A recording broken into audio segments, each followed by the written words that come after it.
কুরআনুল কারীম বলবে, ওগো আল্লাহ, যে ব্যক্তিটাকে তুমি তোমার আদালতে দাঁড় করাইছো ওই লোকটা আমাকে অনেক মহব্বত করতো, আমাকে ভালোবাসতো, আমাকে বুকে নিত, সুমা খাইতো, কপালে লাগাইতো, আমাকে মাথার মুকুটের মতো রাখতো। সুতরাং ওই লোকটা আমাকে তেলাওয়াত করতো। বহু মানুষ তেলাওয়াত করতে পারে না, কিন্তু রাতের বেলা ঘুমানোর আগে আলমারি থেকে কোরআনটা বাহির করে কোরআনটা খুলে কান্নাকাটি করে আর বলে, বাড়ি তাআলা তুমি কত সুন্দর করে কোরআনটা লেখছো, জানি না কোরআনের মধ্যে তুমি কি রাখছো। যদি আমি জানতে পারতাম তাহলে কতই না ভাগ্যবান থাকতাম। এমনভাবে কোরআনের মধ্যে ছায়া থাকতো, এমনভাবে কোরআনের প্রতি ছাড় আকর্ষণ ছিল। এই জন্য তুমি তাকে মাফ করে দাও, ক্ষমা করে দাও। সুবহানাল্লাহ। আল্লাহ রাব্বুল আলামিন বলবেন, না, সে তো পাপী গুনাহগার, তাকে মাফ করে দেওয়া যাবে না। কোরআনুল কারীম ঝগড়া শুরু করবেন। কোরআন বলবেন, ওগো আল্লাহ, তোমার কালামের মধ্যে যে সূরা মুলুক আছে, সূরা মুলুকটা আছে এবং সূরা সিজদা আছে, দুইটা সূরা। এই দুইটা সূরা এশার নামাজ পড়ে তোমার এই বান্দাটা নিয়মিতভাবে তেলাওয়াত করতো।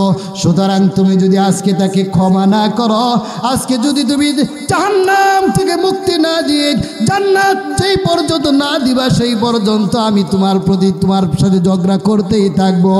আর এমনভাবে ঝগড়া করব আল্লাহ রাব্বুল আলামিনের কাছ থেকে, আল্লাহ রাব্বুল আলামিনের কাছ থেকে চূড়ান্তভাবে সিদ্ধান্ত নিয়ে নিবেন।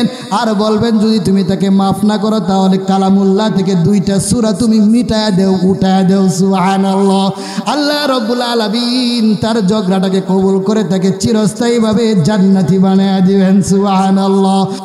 আল্লাহর পয়গম্বর বলেন, আমার এই কিতাবের মধ্যে আল্লাহ রাব্বুল আলামিন এত বেশি ধনভাণ্ডার রেখেছেন, আমার এই কিতাবটা এত বেশি জামে এবং মানে এমন একটা সংবিধান, যে কিতাবের মধ্যে একটা সূরা ফাতিহা নামক একটা সূরা আছে। এই পুরা তাওরাত কিতাবের মধ্যে আল্লাহ রাব্বুল আলামিন যা কিছু রেখে দিয়েছেন, আল্লাহ রাব্বুল আলামিন কেবলমাত্র শুধুমাত্র সূরাতুল ফাতিহা আলহামদুলিল্লাহ এর সূরার মধ্যে আল্লাহ তাই রেখে দিয়েছেন। সুবহানাল্লাহ। والمائدة مكان الإنجيل।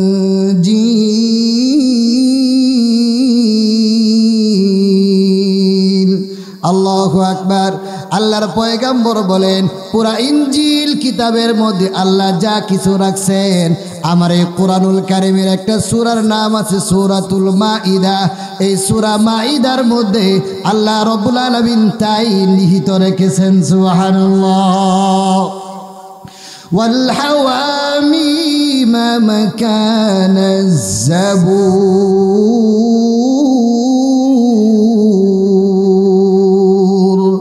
আল্লাহু আকবার। আল্লাহর পয়গম্বর সাল্লাল্লাহু আলাইহি ওয়াসাল্লাম ফরমান, তামাম জাবুর কিতাবের মধ্যে যা কিছু আছে আল্লাহ রাব্বুল আলামিন আমার এই কিতাবের হামিম দ্বারা শুরুকৃত সূরাগুলোর মধ্যে তাই নিহিত রেখেছেন। সুবহানাল্লাহ। এটা কেমন কিতাব, কেমন কিতাব! তাওরাত, জাবুর, ইনজিল, কোরআনের মধ্যে যা কিছু আছে, তাওরাতে যা আছে, ইনজিলে যা আছে, জাবুরে যা আছে, কোরআনুল কারীমের একটা একটা সূরার মধ্যে আল্লাহ রাব্বুল আলামিন সব নিহিত রেখেছেন। এটা কেমন কিতাব! আল্লাহর পয়গম্বর সাল্লাল্লাহু আলাইহি ওয়াসাল্লাম আরো ফরমান, আরশের মধ্যে যতগুলো ধনভাণ্ডার আছে এর মধ্যে একটা ধনভাণ্ডার হলো সূরাতুল বাকারার শেষ রুকুটা। আল্লাহর পয়গম্বর বলেন, আল্লাহ রাব্বুল আলামিন আরশের খাজানার একটা খাজানা আমাকে দিয়েছেন, সূরা বাকারার শেষ রুকুটা আমাকে দান করেছেন। এই শেষ রুকুটা স্বতন্ত্রভাবে আলাদা একজন ফেরেশতা আলাদা আসমানের দরজা দিয়া আল্লাহ রাব্বুল আলামিন আমার কাছে পাঠাইছেন। সুবহানাল্লাহ। এই রুকুটার জন্য স্বতন্ত্র ফেরেশতা স্বতন্ত্র দরজা দিয়া আমার কাছে নিয়ে এসেছেন। আল্লাহর পয়গম্বর আরো বলেন, এই কোরআনুল কারীমের সূরা একটা আনাম আছে, সূরাতুল আনাম। এই সূরা আনামটা আল্লাহ রাব্বুল আলামিন ৭০,০০০ ফেরেশতার মাধ্যমে আমার কাছে নিয়ে এসেছেন। সুবহানাল্লাহ। এটা কেমন কিতাব, কেমন কিতাব! এই কিতাব তামাম পৃথিবীর সমস্ত কিছুকে একেবারে ধূলিসাৎ করে দেয়, যার কাছে কোনো জ্ঞান বুদ্ধি কোনো কিছুই এরকমভাবে পরিমাপ করা যায় না, সব কিছুকে ভুলণ্ঠিত করে দেয়। হযরত উমর রাদিয়াল্লাহু তাআলা আনহু তিনি বলতেছেন, এটা কেমন কিতাব? আমি যখন মুসলমান হই নাই তখন আমি এবং বড় বড় যারা লিডার আছে, আবু জেহেল, উতবা, সাইবা, এমন বড় বড় লিডার যারা আছে, সারাদিন মোর কোরআনের বিরোধিতা করতাম, কিন্তু তাহাজ্জুদের নামাজে আল্লাহর পয়গম্বর সাল্লাল্লাহু আলাইহি ওয়াসাল্লাম যখন নামাজে দাঁড়ায়া তাহাজ্জুদের নামাজে কোরআন তেলাওয়াত করতেন, আমাদের মনগুলোকে এমনভাবে টানতেন, অন্তরগুলোকে এমনভাবে টানতেন, রাতের গভীরে ঘুমায়া থাকতে পারতাম না। কোরআনের আওয়াজ, কোরআনের সুমধুর আওয়াজ শোনার জন্য আমরা একে অপরের অগোচরে চুরি করে চুপি চুপি একজন আর একজনের আড়ালে হয়ে গিয়ে তেলাওয়াত শুনতাম। সুবহানাল্লাহ। হযরত উমর রাদিয়াল্লাহু তাআলা আনহু ফরমান, একদিন আমার এমন হয়েছে, আল্লাহর পয়গম্বর সাল্লাল্লাহু আলাইহি ওয়াসাল্লাম সূরা হাক্ক তেলাওয়াত করতেছিলেন। 29 পারার মধ্যে একটা সূরা আছে, আল হাক্কাতু মাল হাক্কা ওয়া মা আদরাকা মাল হাক্কা। আল্লাহু আকবার। এই 29 পারার মধ্যে একটা সূরা আছে, সূরাতুল হাক্ক। বিশ্বনবী সাল্লাল্লাহু আলাইহি ওয়াসাল্লাম তাহাজ্জুদের নামাজে দাঁড়িয়ে এই সূরাটা তেলাওয়াত করতেছেন। হযরত উমর তিনি মসজিদের বাহিরে দাঁড়ায়া চুরি করে চুপি চুপি বিশ্বনবীর তেলাওয়াত শুনতেছেন। আরবি মানুষ অর্থ জানে, অর্থ বুঝে, বিশ্বনবী কি পড়তেছেন এটার অর্থ জানে, মর্মও সে জানে। এই জন্য বিশ্বনবী সুন্দর করে মিলায়া তেলাওয়াত করতেছেন আর সে মাথা ঝুঁকাইতেছে। হযরত উমর তিনি বলেন, আমি মাথা ঝুঁকাইতে থাকলাম, মনের মধ্যে বিভিন্ন জিনিস উদিত হইতেছে। আহারে, মুহাম্মদ কত বড় কবি রে, কবিতার মতো মিলায়া সে কি যেন কবিতা পাঠ করতেছে। আল্লাহু আকবার।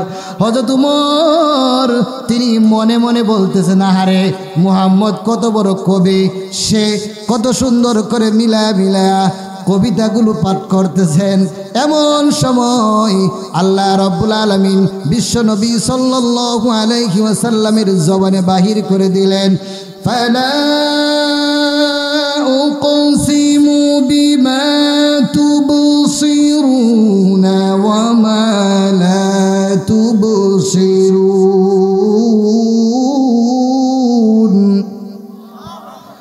ইন্নাহু লাকাউলু রাসূলিন কারীম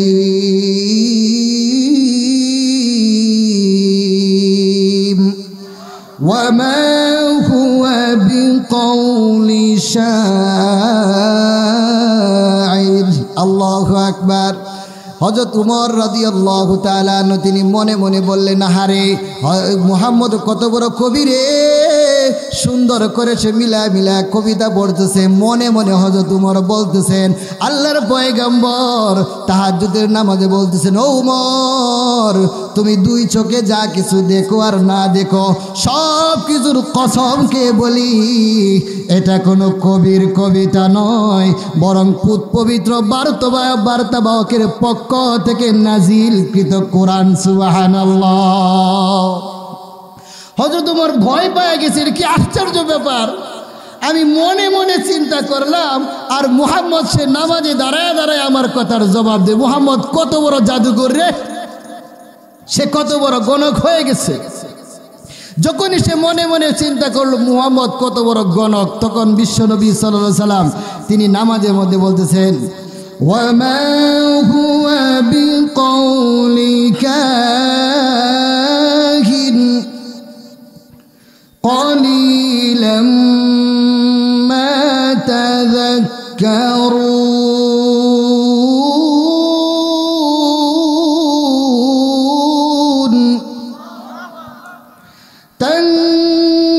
تنزيل من رب العالمين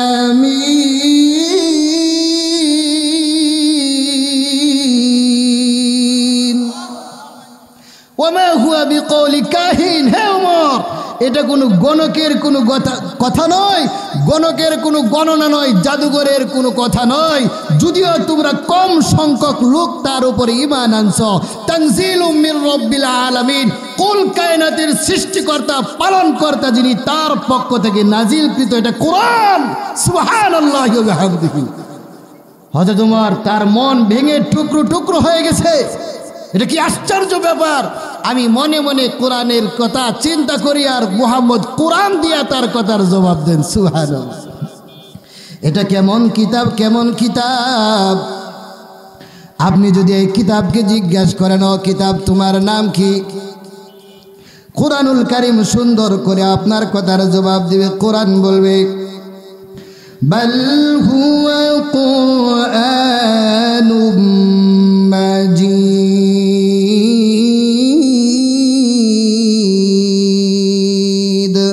আল্লাহু আকবার। কোরআনুল কারীম সুন্দর করে আপনার কথার জবাব দেবে। কোরআন বলবে, আমার নাম হলো কোরআনুল কারীম। সুবহানাল্লাহ।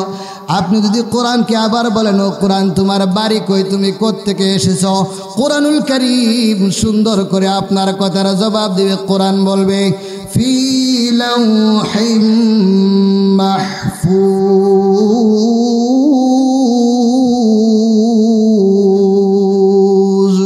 আল্লাহু আকবার। কোরআনুল কারীম সুন্দর করে আপনার কথার জবাব দেবে, আমি লৌহে মাহফুজ থেকে এসেছি, আমার বাড়ি হলো লৌহে মাহফুজ। সুবহানাল্লাহ।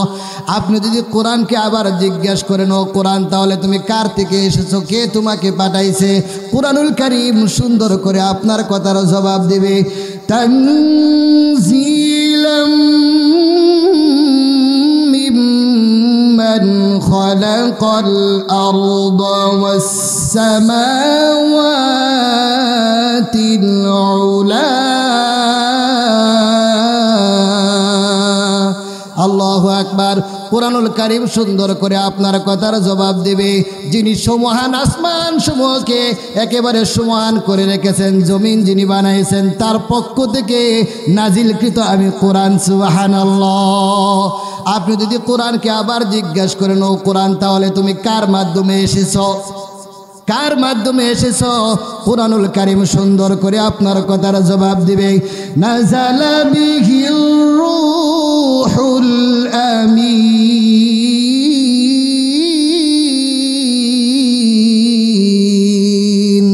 আল্লাহু আকবার। কোরআনুল কারীম সুন্দর করে আপনার কথার জবাবে বলবে, রূহুল আমিন নাজিল করেছেন। সুবহানাল্লাহ। রূহুল আমিন হযরত জিবরাইল আলাইহিস সালাতু ওয়াস সালাম। আল্লাহু আকবার। আপনি যদি কোরআনকে আবার জিজ্ঞাসা করেন, কোরআন তাহলে তুমি কার মাধ্যমে, কেন তুমি দুনিয়াতে এসেছ, মানলাম তুমি আল্লাহর পক্ষ থেকে জিবরাইলের মাধ্যমে দুনিয়াতে আসছো, তাহলে কার উপরে নাজিল হইছ আমাকে একটু বলো। কোরআনুল কারীম সুন্দর করে আপনার কথার জবাব দেবে, ওয়া আমিনু বিমা নুজ্জিলা আলা মুহাম্মাদিন ওয়া হুয়াল হাক্কু মির রাব্বিহিম। আল্লাহু আকবার। কোরআনুল কারীম সুন্দর করে আপনার কথার জবাব দিবে, ওয়া আমিনু বিমা নুজ্জিলা আলা মুহাম্মাদ। সুবহানাল্লাহ। কোরআন বলবে, আমাকে মুহাম্মাদুর রাসূলুল্লাহ সাল্লাল্লাহু আলাইহি ওয়াসাল্লামের উপর নাজিল করেছেন। সুবহানাল্লাহ।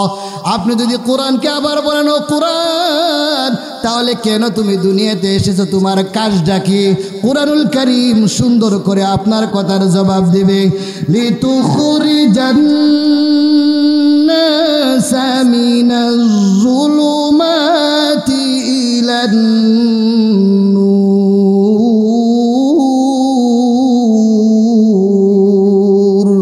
আল্লাহু আকবার। কোরআনুল কারীম সুন্দর করে আপনার কথার জবাবে বলবে, দুনিয়ায় যত পাপের অন্ধকার আছে, দুনিয়ায় যত মিথ্যার অন্ধকার আছে, সুদের অন্ধকার আছে, দুর্নীতির অন্ধকার আছে, যত ধরনের পাপের অন্ধকার আছে, সমস্ত প্রকার অন্ধকারকে দূরীভূত করে আলোকিত করার জন্য আল্লাহ রাব্বুল আলামিন আমাকে দুনিয়াতে প্রেরণ করেছেন। সুবহানাল্লাহ। আপনি যদি এই কোরআনকে আবার জিজ্ঞাসা করেন, ও কোরআন, যদি ব্যক্তিগতভাবে আমি তোমাকে মানি তাহলে আমার কি লাভ? কোরআনুল কারীম সুন্দর করে আপনার কথার জবাব দেবে। ফামান তাবিআ হুদায়া ফালা খাউফুন আলাইহিম ওয়ালা হুম ইয়াহজানুন।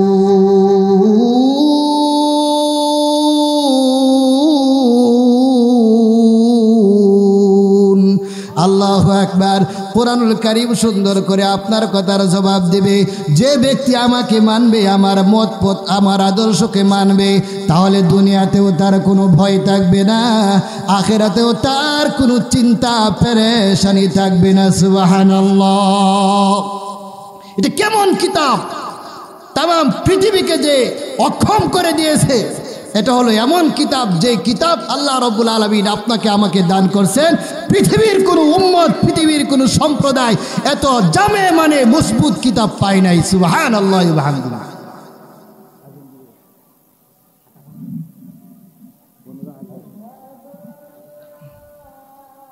তাহলে কেমন কিতাব আপনি পাইছেন একটু চিন্তা করেন। যে কিতাব শুনে শুনে মানুষ মুসলমান হয়ে গেছে। সুবহানাল্লাহ। হযরত জুবাইর ইবনে মুতঈম রাদিয়াল্লাহু তাআলা আনহু, এই জুবাইর ইবনে মুতঈম রাদিয়াল্লাহু তাআলা আনহু তিনি বিশ্ব নবী সাল্লাল্লাহু আলাইহি সাল্লাম একজন ধর্মযাজক আসছেন, দাওয়াত করতেছেন, মানুষকে কালিমার দাওয়াত দিতেছেন। এই জিনিসটা উপলব্ধি করার জন্য, দেখার জন্য যে কেমন লোকটা দাওয়াত দেয় একটু দেখে আসে, দেখার জন্য আসছেন। যখন তিনি মসজিদে নববীর কাছে আসলেন, মসজিদে নববীর কাছে আসলে তিনি বিশ্ব নবী সাল্লাল্লাহু আলাইহি সাল্লামের তেলাওয়াতের আওয়াজ তার কর্ণকোহরের মধ্যে পৌঁছেছে। সুবহানাল্লাহ। বিশ্ব নবী সাল্লাল্লাহু আলাইহি ওয়াসাল্লাম তেলাওয়াত করতেছেন, আম খুলিকু মিন গায়রি শাইইন আম হুমুল খালিকুন।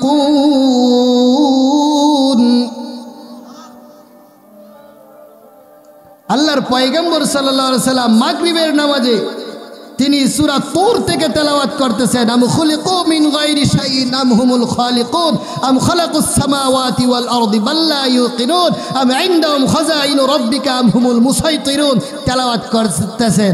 আর হযরত জুবাইর ইবনে মুতঈম রাদিয়াল্লাহু তাআলা আনহু তিনি মসজিদে নববীর বাহিরে থেকে আওয়াজটা শুনছেন। শোনার সাথে সাথে তার ভিতরে এমন কম্পন শুরু হয়ে গেছে, সে আর দাঁড়িয়ে থাকতে পারলেন না, সাথে সাথে সিজদায় লুটে পড়লেন। সুবহানাল্লাহ। এটা কত পাওয়ারফুল কিতাব! যার তেলাওয়াতের আওয়াজ শুনে সে নিথর হয়ে যায়, শক্তিহীন হয়ে যায়, সিজদায় পড়তে বাধ্য হয়ে যায়। এটা কেমন কিতাব! হযরত উমর রাদিয়াল্লাহু তাআলা আনহু সহ এক মজলিস বসছে যে মুহাম্মদের কল্লা কে আনতে পারবে, কে মুহাম্মদের কল্লা আনতে পারবে। প্রতিযোগিতায় নামছে, যে মুহাম্মদের কল্লা এনে দিতে পারবে তাকে 100 লাল উট দেওয়া হবে। নাউজুবিল্লাহ বলেন। মজলিসের ভিতর থেকে এক যুবক দাঁড়ায় গেছে, সেই যুবকের নাম হলো হযরত উমর। সুবহানাল্লাহ। সমস্ত মানুষ চিৎকার দিতে শুরু করছে যে হ্যাঁ, আরবের মধ্যে একমাত্র সাহসী যুবক উমর ইবনে খাত্তাব, সে ছাড়া আর কেউ এত বড় সাহস করতে পারবে না, একমাত্র সেই পারবে। হযরত উমরকে দায়িত্ব দিলেন মুহাম্মদ সাল্লাল্লাহু আলাইহি সাল্লামের কল্লা আনার জন্য। খুব রাগে মাগে আগুন খোলা তলোয়ার নিয়ে বিশ্ব নবী সাল্লাল্লাহু আলাইহি সাল্লামের কাছে সে যাইতেছেন। প্রতিমধ্যে এক লোক বলতেছে, ওমর, খোলা তরবারি নিয়ে কোথায় যাও? তখন উমর রাদিয়াল্লাহু তাআলা আনহু বলতেছেন যে বিশ্ব নবী সাল্লাল্লাহু আলাইহি সাল্লামের কল্লা আনার জন্য। নাউজুবিল্লাহ। তখন ওই সাহাবী বলতেছেন, ওই লোকটা বলতেছেন, আগে তোমার ঘর সামলাও, আগে তোমার ঘর সামলাও, তারপরে বিশ্ব নবী সাল্লাল্লাহু আলাইহি সাল্লামের কাছে যাও। তখন সে আরো রাগে মাগে আগুন হয়ে গেছে, কি আশ্চর্য ব্যাপার, আমার ঘরের মধ্যে আবার কি হয়েছে? তখন বলতেছেন, তোমার বোন আর তোমার ভগ্নিপতি মুসলমান হয়ে গেছে। সুবহানাল্লাহ। রাস্তা ঘুরাইয়া ফেলছে, তার বোনের বাড়ির দিকে যাইতেছেন। বোনের বাড়ির কাছে যখন গেলেন, একটা আওয়াজ তার কানের মধ্যে আসতেছে। সুবহানাল্লাহ। বোনের ঘর থেকে আওয়াজ আসতেছে, طه ما أنزلنا عليك القرآن لتشقى এই সূরা তাহা তেলাওয়াত করতেছেন, উনার বোনের ঘরের মধ্যে এই আওয়াজটা তার কানের মধ্যে পৌঁছছে, কিন্তু সে তো রাগে মাগে আগুন, উমর খুব রাগী মানুষ, ঘরের ভিতরে ডুইকা তার ভগ্নিপতিকে ইচ্ছামতো পিটাইছে, তার বোনকেও ইচ্ছামতো পিটানোর পরে হঠাৎ করে ভাইয়ের সামনে বোন চিৎকার করতেছে, কান্নাকাটি করতেছে, দিল নরম হয়ে গেছে। নরম হওয়ার পরে বলতেছে, বোন, ও আদরের বোন, আমার অনেক রাগ উঠে গেছিল, এই জন্য তোদেরকে প্রহার করছি, তবে একটা অনুরোধ তোদের কাছে, যেই জিনিসটা, কবিতাটা, যেই গ্রন্থটা তোমরা তেলাওয়াত করতেছিলে, আমাকে আর একবার তেলাওয়াত করে শোনাও। সুবহানাল্লাহ। এই সূরা তাহা এমন ভাবে হযরত উমরের ভিতরে আঘাত করছে, হযরত উমর কল্লা আনবে দূরের কথা, কালিমা পড়ে মুসলমান হতে বাধ্য হয়েছে। কোরআন, সুবহানাল্লাহ। এটা কেমন কিতাব, কি আশ্চর্য কিতাব।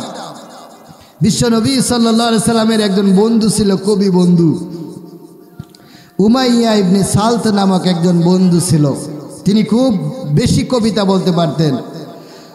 মুহাম্মদুর রাসূলুল্লাহ সাল্লাল্লাহু আলাইহি ওয়াসাল্লাম বলতেন, আমার একটা বন্ধু আছে, সে হলো অনেক বড় কবি, তার জবানটা মুসলমান হয়ে গেছে, কিন্তু তার অন্তরটা খুব খারাপ, অর্থাৎ অন্তরে সে দিলে মনে প্রাণে ঈমান আনতে পারে না, কিন্তু তার জবানটা মুসলমান হয়ে গেছে। সে যত সুন্দর সুন্দর কবিতা বলে দেয় যে সে মুসলমান, কিন্তু তার তো অন্তর ভালো না, এই জন্য সে মুসলমান হতে পারে নাই। আল্লাহর পয়গম্বর সাল্লাল্লাহু আলাইহি ওয়াসাল্লাম মাঝে মধ্যে গিয়া তার কাছে গিয়া বসতেন আর বলতেন, ও বন্ধু, তুমি একটু কবিতা বলে শোনাও। ওই বন্ধু কবিতা বলতে থাকতেন, বিশ্বনবী শুনতে থাকতেন। একদিন এমন হয়েছে, ওই লোক কবিতা বলতেছে আর বিশ্বনবী শুনতেছেন, শুনতে শুনতে শুনতে শুনতে একেবারে 100 কবিতা শুনে ফেললেন। সুবহানাল্লাহ। হঠাৎ করে একদিন ওই কবি বলতেছেন, ওগো বন্ধু মুহাম্মদ, তুমি নবুয়তের ভান ধরেছ, যদি তোমার কোরআন সত্য হয় তাহলে আমার সাথে আসো, আমার সাথে পাল্লা দেও, আমার সাথে মুনাজারা করো, আমার সাথে টক্কর দেও। যদি তুমি জিততে পারো তাহলে বুঝবো তুমি সত্য নবী, আর না হয় মনে করবো তুমি ভণ্ড নবী। আল্লাহর পয়গম্বর তিনি রাজি হয়ে গেলেন। তিনি মাত্র 2 জন সাহাবী নিলেন, আব্দুল্লাহ ইবনে মাসউদ রাদিয়াল্লাহু তাআলা আনহু এবং হযরত বেলাল রাদিয়াল্লাহু তাআলা আনহু, 2 জনকে নিয়ে তিনি মসজিদে নববীর মধ্যে ঢুকলেন। ওইদিকে উমাইয়া ইবনে সালত মক্কার বড় বড় যত লিডার আছে সমস্ত লিডারগুলোকে একত্রিত করলেন। এরপরে ওই কবি উমাইয়া ইবনে সালত তিনি কবিতা বলতে শুরু করলেন। কবিতা বলতে বলতে বলতে বলতে অনেকগুলো কবিতা বলার পরে তার বেড়াগিরি শেষ। তার যোগ্যতা সব কিছু জাহের করার পরে আল্লাহর পয়গম্বর সাল্লাল্লাহু আলাইহি ওয়াসাল্লামকে বলতেছেন, ওগো বন্ধু, এখন তুমি তোমার কেরামতি প্রকাশ করো। আল্লাহর পয়গম্বর সাল্লাল্লাহু আলাইহি ওয়াসাল্লাম তিনি বিসমিল্লাহ বলে শুরু করে দিলেন। সুবহানাল্লাহ। বিসমিল্লাহির রহমানির রহিম।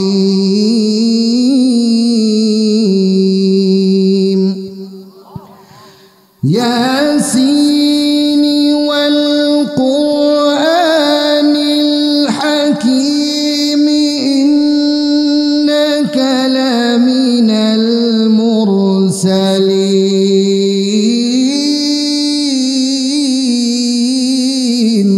الله أكبر। কি মনে করছেন যার উপরে কোরআন নাজিল হয়েছে তিনি তেলাওয়াত করতেছেন, কত সুমধুর তেলাওয়াত। ওনার তেলাওয়াত শুনে বিশ্বনবী সূরা ইয়াসিন তেলাওয়াত করতেছেন আর করতেছেন। আর যত বড় বড় লিডার আছে সবাই এমনভাবে নিতর হয়ে গেছে যেন সবে মাত্র তাদেরকে সাবে দংশন করে নিতর বানায়া দিছে। আল্লাহু আকবার। বিশ্বনবী সাল্লাল্লাহু আলাইহি সাল্লাম তেলাওয়াত করতে করতে এক সময় যখন তিনি শেষ করলেন তখন সবাই হুঁশে ফিরে আসছে এমন মনে হয়। তো এটা কেমন কিতাব, যারা কাফের ছিল, মুশরিক ছিল, কোরআনের বিরোধিতা করত, তাদেরকে পর্যন্ত একেবারে লুটায়া দিত, মাটিতে লুটে পড়তে বাধ্য করে দিত। সুবহানাল্লাহ। অথচ এই কিতাব পাওয়ার পরেও আপনি আমি কোনো মূল্যায়ন করি না, দাম দেই না। হ্যাঁ, ওই যে গত রমজানে সুকেসের উপরে অথবা আলমারির ভিতরে যে কোরআন থইছিলেন এখন পর্যন্ত কোনোদিন আর খোলা হয় নাই। আছে না অনেক মুসলমান? অথচ আল্লাহর পয়গম্বর সাল্লাল্লাহু আলাইহি ওয়াসাল্লাম ফরমান, কেউ যদি কোরআনের খতম এক খতম কোরআন তেলাওয়াত যদি 40 দিন লাগায় দেয়, সে যেন লম্বা সময় লাগায় দিল। কেউ যদি 40 দিনে এক খতম দেয়, সে যেন লম্বা সময় নিয়ে নিছে, অর্থাৎ আরো আগে শেষ করে দেওয়া এটা তার উচিত ছিল। অথচ গত বছর তেলাওয়াত করতেছিলেন, পুরা বছর চলে গেছে, একদিনও কোরআন আপনি আমি ধরতে পারি নাই। তো এতে কোরআনের হক আদায় হয় না, কোরআন আপনাকে আমাকে নাড়াইতে পারে না। অথচ কোরআন কি বলছেন? আল্লাহর পয়গম্বর সাল্লাল্লাহু আলাইহি ওয়াসাল্লাম ফরমান, আল কুরআনু শাফিউন মুশাফফাউন ওয়া মাহিল্লুন মুসাদ্দাকুন, মান জাআলাহু আমামাহু কাদাহু ইলাল জান্নাহ ওয়া মান জাআলাহু খালফা যারিহি সাকাতাহু ইলান নার। আল্লাহর পয়গম্বর সাল্লাল্লাহু আলাইহি ওয়াসাল্লাম ফরমান, কোরআন এটা এমন একটা সুপারিশকারী, যার সুপারিশটা আল্লাহ রাব্বুল আলামিন কবুল করে নিয়েছেন। সুবহানাল্লাহ। যার সুপারিশটা গৃহীত সুপারিশ, কবুল করবেন এরকম না, কবুল করা আছে এমন একটা সুপারিশকারী হলো কোরআন। সুবহানাল্লাহ। ওয়া মাহিল্লুন মুসাদ্দাকুন, কোরআন এমন একটা বিতর্ককারী, এমন একটা বিবাদকারী, যে কোরআনের বিবাদটাও আল্লাহ রাব্বুল আলামিন মেনে নিয়েছেন, কবুল করে নিয়েছেন। সুবহানাল্লাহ। অর্থাৎ কোন মানুষ সে যদি কোরআনের প্রতি আজমত রাখে, মহব্বত রাখে, ভালোবাসে, কোরআনকে যদি বুকে আগলায় রাখতে পারে, তাহলে কোরআন তার জন্য সুপারিশ করবে, সুপারিশ করে করে জান্নাতবাসী করে দিবেন। সুবহানাল্লাহ। এই সুপারিশেও যদি কাজ না হয়, কোরআন আল্লাহ রাব্বুল আলামিনের সাথে ঝগড়া শুরু করে দিবে, আল্লাহ রাব্বুল আলামিনের সাথে বিবাদ শুরু করে দিবে। মাহিল্লুন মুসাদ্দাকুন, এমনভাবে বিবাদ শুরু করবেন, ঝগড়া শুরু করবেন, আল্লাহ রাব্বুল আলামিন তার ঝগড়াটাকেও মেনে নেবেন, কবুল করে নেবেন। সুবহানাল্লাহ। কোরআনুল কারীম বলবে, ওগো আল্লাহ, যে ব্যক্তিটাকে তুমি তোমার আদালতে দাঁড় করাইছো, ওই লোকটা আমাকে অনেক মহব্বত করতো, আমাকে ভালোবাসতো, আমাকে বুকে নিত, সুমা খাইতো, কপালে লাগাইতো, আমাকে মাথার মুকুটের মতো রাখতো। সুতরাং ওই লোকটা আমাকে তেলাওয়াত করতো।